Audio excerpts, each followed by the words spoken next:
Namaste, beautiful beings. This is Belinda Pearl, and welcome to this weekly cosmic update, insight, guidance session, experience, whatever it is. Not quite sure what to label it, but this is a time that I feel compelled to share with you and just have us connect wherever we are in the world too.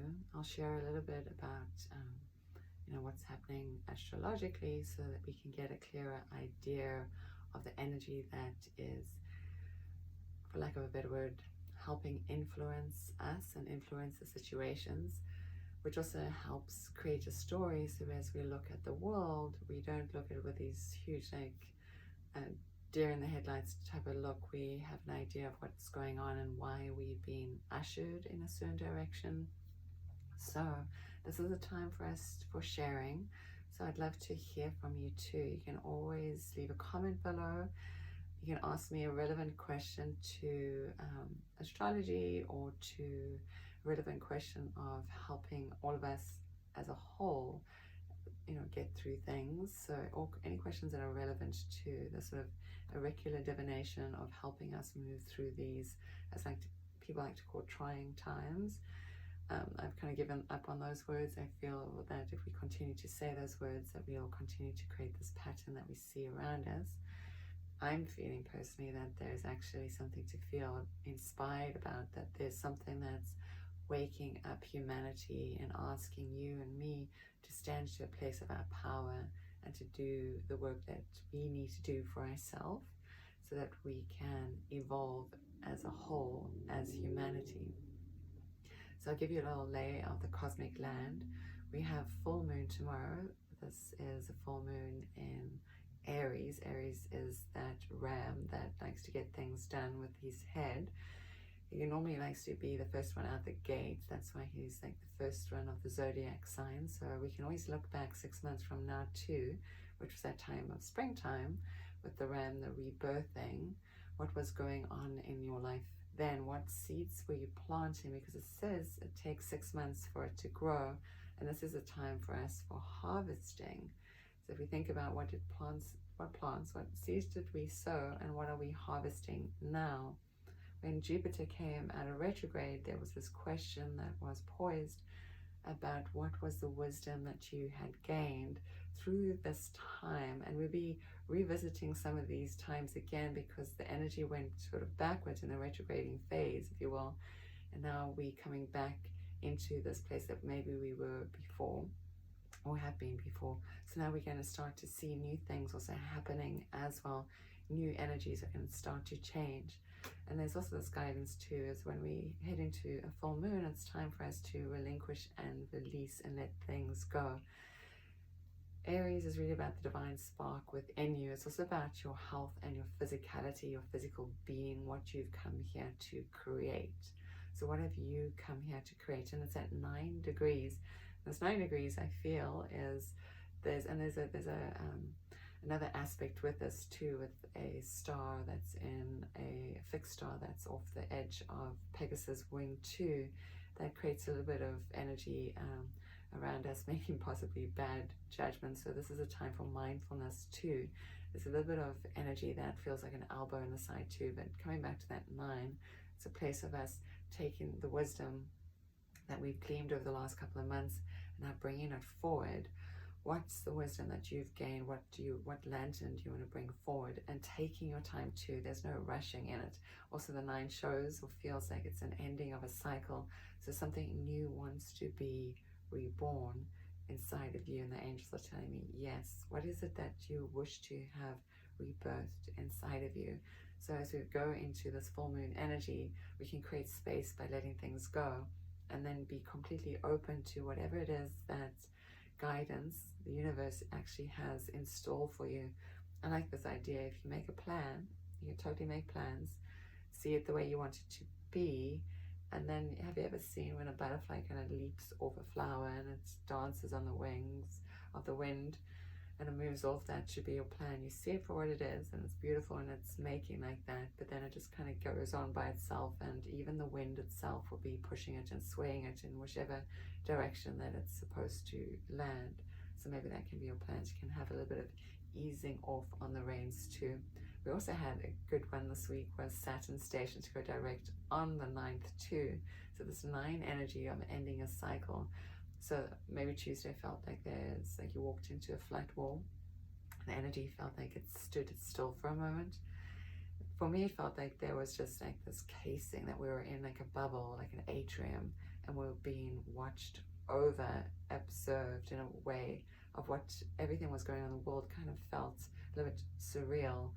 New and old thoughts came up too, and especially Saturn is slow, and being in retrograde is even slower, and that intensity is deep within inside of ourselves. And so now there's an opening of a gates too, as we start to allow the energies to move again forward. But there's big healing coming in here for us. This Chiron energy that's here in Mars too is all about your personal and deep healing. They keep saying it's to remind you about this hero's journey. So before I keep talking, let's take some cards and see what the Oracle has in store for us. So close your eyes. I like to do this with the eyes closed. We can really find ourselves in space. We can cut off all the other stimulus that's around us. It also brings us into a calmer state of being. And connect with your breath, the soothing sound of your breath that saturates your soul. Take a fresh inhale, fresh exhale, and let us see what guidance has for you and me. Guidance is always crystal clear, and this one's really funny. So this is a new deck of cards. So I've never pulled this one. The card number is 54, so there's a 9 here too. So there's definitely something about 9. The funny thing, it's a skunk. So you think, well, some things could be stinking, but the skunk, in fact, is sitting on top of what looks like a daisy on a flower. So it's a really small skunk. So it's minuscule in size. So, but there's something here. It's like he's so tiny that he can sit on top of a flower. But the first thing I was like, oh no, it's a skunk. He must smell. But in fact, when I look deeper and I see that there's something so precious about it, and it says, know your worth on the card. So know your worth. I'll show you the cards. You see the skunk and he's on the flower. Isn't that cute? So it's like, everything may seem like, this seems surreal. Like, see the skunk and your first reaction is like, well, it's kind of cute, but you want to run away from it in case it sprays you. If you don't want it to spray you, or wherever you live, or your car, or anything, because you know what it takes to clean it up. But there's such this preciousness in it, with him being so small on top of a flower, almost like the butterfly. And then this 9 keeps showing up. So what doorway are we closing? Where are we going from, and where are we going to, if you will? Maybe we should let go of the idea of where we're going to, and see, in fact, if we allow our plans to become like the butterfly and it just flitters off. Maybe that's not about worrying or wondering where we're going to, but just simply allowing. And there has been guidance this last couple of days, weeks, about letting go of us holding onto our gripping, is releasing our hands. So maybe that's coming up for you too. They're reminding me again of the cycle shifting. Take another card here. And this one's interesting too. So it says, Goddess of the Sacred Path. It says, let go of logic and trust your intuition. And what got me was the spirals in the card here. I see them spiraling up, and that's what I saw again, this path of an extension. We're going somewhere, but it's this mind piece that needs to change. It's like my immediate reaction to see the skunk was this, like, oh, skunk, like that's, I don't want to read about a skunk, do I? There's this idea, and this came up earlier on today too in the Yoga Nidra, was about our thoughts. We're so pre-programmed to expect the worst. A negative mind is so much more powerful. We've given it so much more credit. And it's almost this thing of exploding the mind and letting all of that old stuff literally get out of you. And in fact, this full moon energy, it's so eruptive and explosive. And so if you're holding on to any angers and pains, it's time for you to get that inner rage out of you.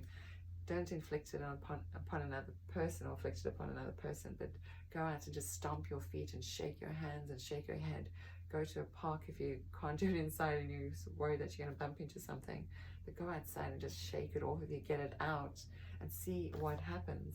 And it's, again, this idea of this mind that feels like it wishes to and wants to be enlightened. But we have to let go of logic, this old way. This is this whole conjunction with Pluto and Jupiter and Saturn in Capricorn. At the end here, the end of the story's been written, and we're so objecting to how the story's been written. We don't want it to be this way, but it has to be this way in order for a new story to be birthed.